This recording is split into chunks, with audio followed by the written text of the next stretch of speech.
नमस्कार, जय हिंद, वंदे मातरम। एक बार फिर से आपका बहुत बहुत स्वागत है हमारे YouTube चैनल JRP के अंदर।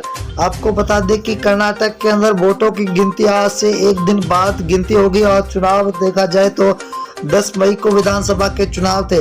अब 13 मई को वोटों की गिनती होगी। इससे पहले आपको बता दें कि कर्नाटक का सबसे बड़ा ओपिनियन पोल जारी हो चुका है। अब कर्नाटक की बात करें तो कर्नाटक के अंदर अब की बार हर एक सीट हॉट सीट बनी हुई थी।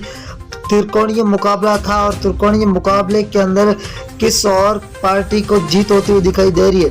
हम आपको बता दें कि अगर जेडीएस की बात करें तो जेडीएस ने कांग्रेस के साथ गठबंधन कर अपनी सरकार बनाने का दावा पेश किया है। तो आपको ये बता दें कि अब की बार बीजेपी और कांग्रेस के बीच में कड़ी टक्कर देखने को मिली थी। तो वही जेडीएस ने पिछली बार 2018 की तरह अगर बात करें 2023 की, तो 2023 के अंदर जेडीएस किसी के साथ गठबंधन ना कर 224 सीटों पर अपने उम्मीदवार उतारकर एक बार सबको चौंका देने वाला निर्णय लिया है।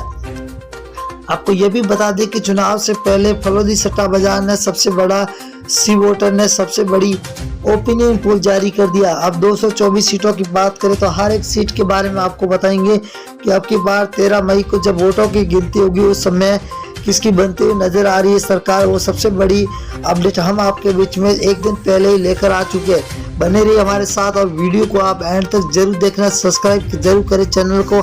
224 सीटों का 24 सीटों में से पहली सीट की अगर मैसूर जिला जहां पर को 10 सीट है, 10 में से बीजेपी को 3, जेडीएस को 2, कांग्रेस को 7 सीट मिल रही है, तो अन्य को यहां पर 0 सीट पर मिलता हुआ दिखाई दे रहा है। अगर हम बांगलकोट की बात करें तो कुल 7 सीटें जहां बीजेपी को 2, जेडीएस को 1, कांग्रेस को 3 और अन्य के खाते में 1 सीट जाती हुई दिखाई दे रही है। बेल्लारी की बात करें, बेल्लारी जिले के अंदर 9 सीट है, 9 में से बीजेपी को 3, जेडीएस को 2, कांग्रेस को 4, यहाँ पर अन्य को 0 सीट मिलती हुई दिखाई दे रही है।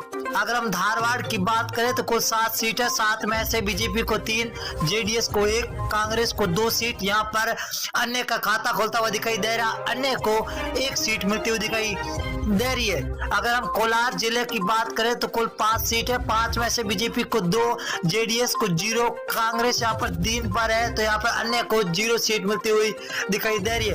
उत्तर कन्नड़ की बात करें तो कुल 6 सीट है, 6 में से बीजेपी को 2, जेडीएस 0 पर है, तो कांग्रेस यहाँ पर 4 सीटों पर सबसे आगे चलती हुई दिखाई दे रही है। अगर हम बात करें कर्नाटक के 224 में से चित्रकूट है जहां पर कुल 6 सीटें, बीजेपी को 2, जेडीएस को 1, कांग्रेस को यहाँ पर 3 सीटें मिलती हुई दिखाई दे रही है। यहाँ पर जेडीएस का खाता खुलता हुआ दिखाई दे रहा है। तो अगला जिला है हसन के अंदर कुल 7 सीटें, 7 में से बीजेपी को 3, जेडीएस को 1, तो कांग्रेस यहाँ पर 3 सीटों पर है, तो अन्य को खाते में 0 सीट जाती हुई दिखाई दे रही है।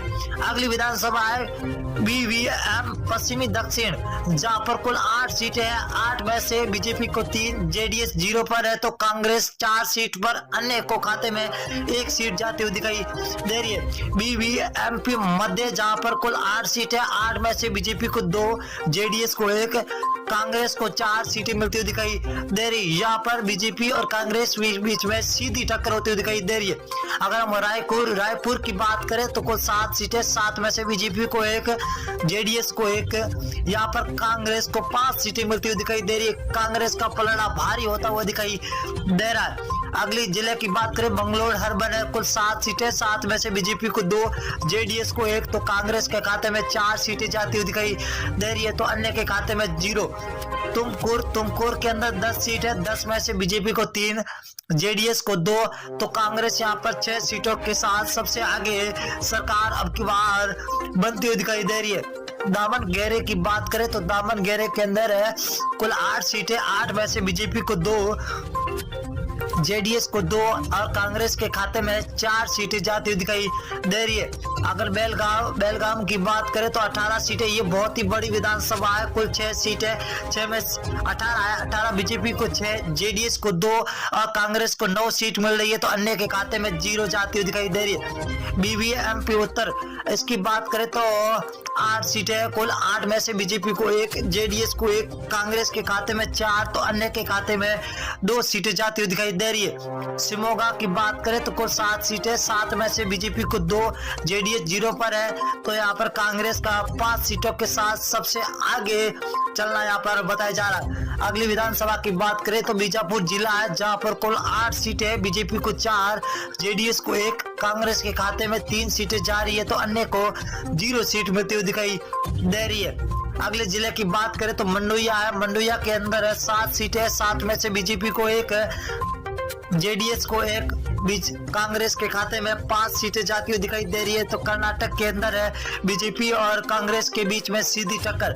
हावेरी की बात करें तो हावेरी जिले के अंदर कुल 6 सीटें, 6 में से बीजेपी को 1, जेडीएस को 1, तो कांग्रेस के खाते में 4 सीट जाती हुई दिखाई दे रही है। बिंदरी की बात करें तो बिंदरी के अंदर 6 सीटें, 6 में से बीजेपी को 1, जेडीएस 0 पर है, तो कांग्रेस 5 सीटों के साथ सबसे आगे चलती हुई दिखाई दे रही है। गुलबर्गा की बात करें तो गुलबर्गा जिले के अंदर 9 विधानसभा, जहां बीजेपी को 4, जेडीएस को 2, कांग्रेस को 2 सीटें मिलती हुई दिखाई दे रही है। अगली विधानसभा की और बात करेंगे तो चिकमगलूर है, जहां पर कुल 5 सीटें, 5 में से बीजेपी को 3, जेडीएस को 1, तो कांग्रेस को 1 सीट मिलती हुई दिखाई दे रही है।